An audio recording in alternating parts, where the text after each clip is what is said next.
Hey, what's up guys? These are the top 5 best decks in Clash Royale. They perform the best in the 20-win challenge and are dominating the game at the top of ladder. Top-ranked, proven decks like these are the most worthwhile to learn. Because once you understand how they're properly played, the skill ceiling and the ranks that you can reach are limitless. Let's learn from the best players in the world and assert dominance. Lots of love to everyone that's using creator code SirTag, making high effort videos like this one possible. All right, we're playing against a ranked 700 player in the world for the first game of the video, and we are ready to lock in. So this deck is extremely good in single elixir, especially if opponents make mistakes. If they are going to get overwhelmed by an evolved skeleton army or evolved royal ghost, you can win against the worst possible matchups. And the way that I like to play this deck, I want to cycle to my evolutions as quickly as I can.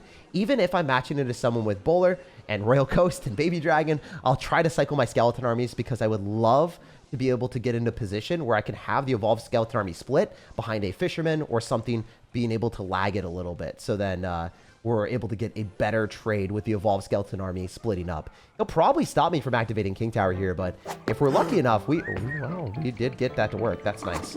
I can also go for Zappies to go and stun and slow down this Electro Giant. It's going to be a little bit sad because he'll be able to tornado that. I think my Zappies, I would have been better off placing directly behind the tower. So then if he tries to pull them in, then the Electro Giant won't be able to shock the Zappies. But he wasted a tornado, so I think I'm still in an okay spot. No NATO in cycle means that I can confidently go for Royal Hogs and apply more pressure. Also, since we're playing against someone with an Electro Giant Bowler deck with Barbarian Barrel in the top 700, I want to get advantageous positions whenever I can. And dropping this Mother Witch here is going to be the best position forward because obviously we're going to be able to get a ton of piggies going to the side that's already damaged, and we're going to force that extra elixir. So I think I want to go Skeleton Army on this, which isn't necessarily like the best trade in the world, but I'm going to run it anyway, just because I think that the Mother Witch will stay alive, and then we're going to force that extra elixir and potentially, 5 elixir Bowler coming down is not really what he wants. I will go for Royal Ghost on top of the Bowler instead of using my Fisherman because I kind of need that for future Electro Giants. And the other adaptability benefit of this deck is when you don't have a big spell, you have the resources of Fisherman, you've got Giant Skeleton and Zappies, so I have multiple answers to that Royal Giant or Electro Giant or Golem or whatever beatdown push our opponents could be constructing, So if he fireballs the Zappies, at least I have the Fisherman. So it's just nice to have a whole bunch of different answers here. I'm going to go for Royal Hogs here, and I'm going to see if he decides the tornado on this, so then I can just pull that away and force that extra elixir and have dual lane pressure soon. So that's what we're going to be doing. We're going to go in for our Skeleton Army in the back. We're going to expect him to go in for a Bowler, so we'll see if he decides to do that or not. But these skeletons are going to be mad annoying for him because they are unkillable unless he drops the Bowler. So that's what we're going to be using to the most of our benefit. The Royal Ghost should just straight die to unkillable skeletons. The Bowler is also getting attacked too. He's going to knock the General, but I think he just loses the Bowler there. So that's one of the benefits is if you have the General stay behind a slow-moving troop like Giant Skeleton, that's where it becomes pretty much uncounterable for the opponent. So he's going to go in for a Barbarian Barrel. I think that we're going to just spam more stuff in the left side and probably take the tower there, but you never really know. The Mother Witch is on the tower. I'm just going to arrows. I should just straight win the game. So the dual lane pressure, despite our opponent having Baby Dragon and a whole bunch of splash damage, it was too much for him to deal with. It was stupidly silly to see a Bowler get overwhelmed by undead skeletons, especially when we're playing against someone that's ranked in the world in the top 800-ish. Let's get it! This guy's got the 3 crown in the banner, and honestly, I have 3 crown people with this deck. It might seem silly that you're able to 3 crown with minor wall breakers, but with your Royal Ghost evolution, since you have such a quick card cycle, a lot of times people just give up and just get crushed. I'm going to go Royal Ghost and the Princess and snipe it without it getting any damage on me. Let's go. Knight coming out from the opponent is fine. Oh, this is going to be a glorious Goblin Hut. I am going to get so much value. Y'all have never seen anything like this. The Goblin Hut is not going to die. I can Bar Barrel on the Dark Goblin, and we're just going to spam so many Spear Goblins because the Knight is still in proximity. Right? No. Why is the Goblin Hut sleeping? What was my Goblin Hut doing? All right. Hear me out. We're going to go for this. Royal Ghost. And then just straight Miner here. Because he probably has the Dark Goblin. And this is going to be a little bit annoying for him. Because if he logs on top of the wall breakers, they still explode on the tower. The Miner is going to tank for the minions. So he did a really good kite with skeletons. But I think I'm good. I think I'm chilling. I'm going to go for a Bar Barrel here. Take no damage. That's the big benefit of this deck. Is if people relinquish control of the game and they apply pressure like this, we can Royal Ghost and 100% get 5 little ghost guys. We're going to get 5 ghosts here. And then we can Miner. with this and probably snipe a Dark Goblin. I don't know if he's going to be able to defend this. I think that the minions probably lock tower and just straight win game. This is absolutely insane because he has to overcommit against the Royal Ghost. But if you overcommit against the Royal Ghost, you have to defend the minions too, bro. It's not that simple. You can't just all in all the time like most bait decks can because you're having to worry about all these other threats that I'm cycling. I'm cycling just as quick as you to more powerful cards. And if I find an opportunity, it's not like Minor Poison. I'm more toxic than that. I take the tower instantaneously. I'm going to go for Royal Ghost here, snag the Princess, and then probably just go away with the Goblin Hut every chance that we can. If he decides to drop any, units like Wall Breakers, it's just free value. And he probably has to Princess or go in for a Dark Goblin to snipe this hut. We're in a hut really low and early because if he goes Wall Breakers, we want to pull both sides. I'm going to go in for a Barbarian Brawl, maybe hit one of the Wall Breakers to snipe it a little bit faster. Expect this guy to be playing like that because he's obviously good at the game. Let's work away on the other tower and then toxically poison the King Tower and the other tower at the same time. I think this is just a very dominant win. There's no shot that he even comes close to taking our right side. The left side is at 4,000 HP. It's a free victory. Oh, Royal Ghost Evolution. I don't know why we made you so broken, but it's kind of funny to be able to snipe at Wall Breakers right behind Knight and just be like, yeah, it doesn't matter. Take one tower, have the other one just overpower our opponent and force out an insane amount of aggression that is going to be delayed. Like the Knight and the sneaky little suspicious bush were not getting anywhere near my tower at the end of the game because he was so preoccupied by the overpowered Royal Ghost Evolution. After 2 dominant W's, we're 2,800 in the world. All right, can we win 5 games in a row for this video? I really hope so. This guy's got a 650 finish, and he's definitely going to be pretty good. Diego G. He's not Diego B, the world champion, but maybe he's going to be feeling like a world champion if he can defend against this Golem deck. If he has Zap, more likely than not, he won't have Tornado. We'll see, though. I'm going to Royal Ghost in the back and deal with our fate if that's going to be the case. All Skeleton Dragons, comparatively going for Zappy Skeleton Dragons, are just way more of a threat. They will deal more damage. They don't move as slow, and this bro is not going to be as happy to see them. So Heal Spirit, ooh, I don't know what this is. I'm actually very confused. Okay. So I was waiting and leaking Elixir because I did not want to make a bad play and cycle a mini P.E.K.K.A in the back. After seeing a Heal Spirit, I was like, there's a shot he just all-ins and degenerately drops something that he shouldn't. If you guys notice what cards I've kept the most defensive cards in my hand. I have my Zappies and I also have mini P.E.K.K.A. These are phenomenal answers to whatever he might throw out at me. There's a high likelihood that homie is running a Sparky deck because if you're using Elixir Collector, it's nice to be able to bait out the big spell Lightning so then I can't reset and hit your Sparky. He might even send the Sparky soon. We'll see what he decides to do. I could Barbarrel. I don't really want to. I want to go like Royal Ghost early and then go in for Skeleton Dragons. I just want to play safe and spend the least amount of Elixir possible. Also, his mini P.E.K.K.A is stuck in traffic, so that was kind of funny. His mini P.E.K.K.A literally did nothing. Yo, I was looking at that. I was like, there's a shot. It just one-shots my Zappies, and it wasn't hitting anything. It was stuck behind the Giant the entire time. Yo, Diego S is super slow out here. He is not moving fast despite him raging. So I think that he's got Sparky. There's no doubt about it. I probably am better off cycling my Golem right now, and he might Elixir Collector, and I don't want to cycle support cards and then have him just finesse me with that. It would feel really bad. We might be good enough to go and split our Zappies around and pull the mini P.E.K.K.A. Oh, that was actually insanely beautiful. I'm really proud of how that worked. We're clean. We're clean with it today. That defense, though, that was chef's kiss. All right, so we're going to eat the minions, I believe, and then just straight up mini P.E.K.K.A his butt, and then go Skeleton Dragons. Reason is, there's no shot he defends that. Like, there's no way, bro. His mini P.E.K.K.A is not stronger. I'm stronger. I am better. I believe the mini P.E.K.K.A is just stronger. All right, wait. Skeleton Dragons probably win that, right? With the Golem death damage, Golem's just kind of broken. Golem's kind of unfair. You're definitely going to all-in me, so I have to play proportionally and get ready for you to all-in me, sir. So I'll go Royal Ghost. Minions are going to die. I don't really care that much. I don't know what he's doing. He's just kind of just spamming stuff. Homie's just trying to spam it. And he's going to all-in the other side. He's trying to take this tower so that he can all-in the other lane.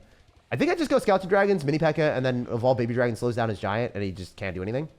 Question mark? Is he dead? He's dead. He's not going to try. Bro dipped out. Yo, he dipped in potato chip for sure. Yeah, I'm going to mini P.E.K.K.A here. The Golem is going to apply enough pressure to force out the mini P.E.K.K.A from him, so he's not even trying to take the tower at this point. He's just trying to not get like 3 crown to 2 crown. As you can see, this deck is probably one of the more unfair decks in the game, but I'm pretty proud of how I played that. Pulling the mini P.E.K.K.A all the way to Narnia while the Royal Ghost devoured his entire Giant and then all-inning when I knew that he couldn't defend. I felt like, you know, there's maybe some skill to Golem out here.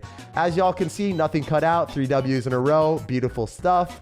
all the way to hopefully a little bit higher. Yeah, to 2,400 in the world. All right, we're playing against someone with Pekka in the banner, and this guy is probably going to be playing that. So I'm not super stoked for this game, but this is the deck that I was able to get the 20-win challenge with, and I'm actually just going to full send the Electric Giant. Usually you wait until double elixir or wait for your opponent to make the first play. I dislike dropping Royal Ghost when I don't have Barbarrel in my hand, because if you Royal Ghost in the back and you give your opponent free King Tower activation, because the Barbarrel would stop them from tornadoing the Barbarrel and the Royal Ghost to the King Tower, then it's a good trade. But yeah, this guy is really aggressive, and I don't know what he's going to do. I don't trust this man, even at the slightest.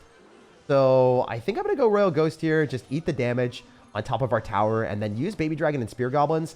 Maybe even a Tornado if I need to against the P.E.K.K.A. Yeah, I'll just eat the P.E.K.K.A. hit. It's fine. I'd rather like not play sillily here. If we're going to be up quite a bit of damage right now against someone that's running an annoying deck, I want to cycle to an Electric Giant and force him to drop the wrong stuff. He literally has a Mega Knight P.E.K.K.A. deck. This is mid-ladder at this fullest. I won a lot of games today. We pushed up to like top 2,000 or whatever. And now we play against a Mega Knight. What is Clash Royale doing? Like a Mega Knight P.E.K.K.A. player. Also, I messed up the position there. It's fine. I can just go Goblin Hut. This is really bad, though. It's actually not good. This is not a good spot for us to be in. This does not inspire joy playing against someone with Mega Knight Lightning P.E.K.K.A. What is happening, Clash? Seriously? You would think that the games would get a little bit more, you know, standard as we win games. But Clash Royale is just putting it against the weirdest decks in the world. So I can't necessarily go Electric Giant right now because we're going to face off against a P.E.K.K.A. All right, well, I guess I have to. This is a dead Electric Giant anyway. The Prince did not get a charge, so that's good. It's just going to straight die, and the Witch will die as well. The Witch will burn. But the Electric Giant doesn't have any health left, so I think I have to Barbarrel this. This is rough. Oh my gosh. I saw my life flash before my very eyes there, guys. If the Prince poked me, I was dead. You wouldn't see me anymore. I'd be gone. All right, we'll go Royal Ghost right, because it seems like this guy will maybe even Mega Knight. Peak Brain Rot if he does that. Oh, there we go. That's my homie. All right, so I'm an Electric Giant on that all day. That's fine. I can just go in for a Goblin Hut here. Expect him to possibly Lightning, and that's fine. I'll go Electric Giant here. And then even if you Lightning, we do have the Baby Dragon, and we have Tornadoes. So we're going to slow you down and pull you back. And then you're going to be very sad because you just don't move anywhere today, man. You are not moving. Not up in here. All right, so I have to Royal Ghost so we don't take any damage from the P.E.K.K.A. And I think that we're going to be able to kill it. Oh, this is spooky. This is actually really bad. Even though the Royal Ghost is making moves, I don't know if we're going to be able to defend this. I actually would say, if I had to guess, I won't be able to. We got 11 seconds on the clock, so maybe I just E-Giant and pray that we are able to take out his tower before he 3-grounds me. Is this a move? This game is supposed to be very, like, delicate and balanced and, like, more thought out, and I am not thinking right now. I'm just spamming Electric Giants and praying that I don't get 3-crowned. I think we're going to zap him. Let's go. Why is the calculated good defensive deck the most chaotic match of the day? What is happening here? Why did we play against a P.E.K.K.A. Mega Knight player? Why did he randomly Prince and drop P.E.K.K.A. in the back first play and just all in me? This doesn't make sense, but we did make the W, so we'll take it. We'll move to the next one. You can't complain. Yo, ranked 25 player in the world playing against the best deck in the game. Let's go. So if I beat someone that's this talented looking at the banner, you guys just got to believe me. This thing is a little bit nutty. The Baby Dragon doesn't hit. Wallbreaker does connect. That's huge. Usually when we see Baby Dragon, it's going to be paired with Tornado, but there's a chance it's something else. Anyway, I want to be a little bit of a sneaky sir and be sly with it. I'm going to go Skeleton Barrel left side. And there's a chance that this guy's running some weird deck that I've never seen because I can't even think of anything off the top of my head that has Baby Dragon and Giant. Maybe Sparky or something? Anyway, we're going to play way more defensive right now because I think he'll probably mini P.E.K.K.A. me. So I'm going to get ready with a Bomb Tower. I'm not going to go Royal Ghost because it would just die to mini P.E.K.K.A. And there it is. Who would have thought? Who would have thought that you would do such a brain rot? All right, so that's good. We're going to use our Bomb Tower as much as we can. Paired with the... oh my gosh, last second, bro. Why'd you do a little cheeky cheese? Why'd you do a little cheddar like that? Man, he really got me good with that, didn't he? Anyway, we're still going to have the Royal Ghost paired with this. And I don't know if it's going to deal enough damage, but it should do something with Vines. So we are chilling for a bit. Royal Ghost is going to stay alive with Thick Boy staying alive as well. And then we can go Skeleton Barrel on the other side. He's going to take a ton of damage. He might have overcommitted a little bit. You never know. You never truly totally know until you find out. All right, so I'm going to get a Dark Goblin down here too. I knew he would mini pack it, but man, I thought like he wouldn't have those cards with him. I can go Wall Breakers too. There's a lot of elixir, but there's a chance that I'm able to just kill the mini pack with the Dark Goblin now instead of having to just drop and die. If I go Royal Ghost, I can get to the Evo quicker. The other thing about this deck is when we're matching against people that are really good, like this guy, it's harder for us to make aggressive plays if he has a lot of different small spells or, you know, rage arrows type of shenanigans like he has. I'll see what I can do. He does have a cannon cart at lower levels, so there's at least that for us. Definitely want to go other side with the skeleton barrel and just evade that. He'll probably baby dragon this if I had to guess. We'll see though. I also have rascals on defense against the cannon cart, so there's that. That's pretty good for me. I'm going to get a bomb tower down, and then I'm going to get rascals here. So then we can splash onto the cannon cart for a little bit, and I'm going to immediately throw down wall breakers. You know what? I think we're cooking. I think we're cooking. I'll get the Evolved Ghost to get some guard spawn here too, and we're going to shut down his stuff. Mini P.E.K.K.A. also will straight die to a Dark Goblin, and we can go Skeleton Barrel. We have the Evolved Ghost on the loose on the right side. Yo, he's going to lose the tower on the right for sure. And then I can probably just go Vines if I need to on the Baby Dragon. I'm not gonna, but I want to use it on defense and hit more stuff. We'll see if we're going to be able to do that, but I think it's going to be a big play. Yo, wait, I might just take a 2-0 win. I might just honestly take a 2-0 victory. Like, I'm going to throw down our Vines right now. I don't think that that's going to take my tower if I can go for wall breakers that go and kite back the Lumberjack. And if I can just get back to Vines, I win 2-0. If I get back to Vines, I win 2-0. I don't think I can. Man, just take my tower so I can say 2-0 victory. Oh, never mind. Well, it wouldn't be 2-0 then. It's 2-1. Why did I say take my tower so it would be a 2-0? Words are tough, but this deck isn't. As you guys saw, we just beat a ranked 25 player in the world. Despite the start being rather lackluster, we wrecked him. That guy was absolutely unbelievable too. He had 25 in the world, 62 in the world, and look at all those ranks. I mean, this guy is in a completely different league than me. And homie had Arrow's Rage with Baby Dragon Evolution against the bait deck. Like the video if you enjoyed today's high effort content, subscribe for more daily videos, and I hope you have an amazing rest of your day.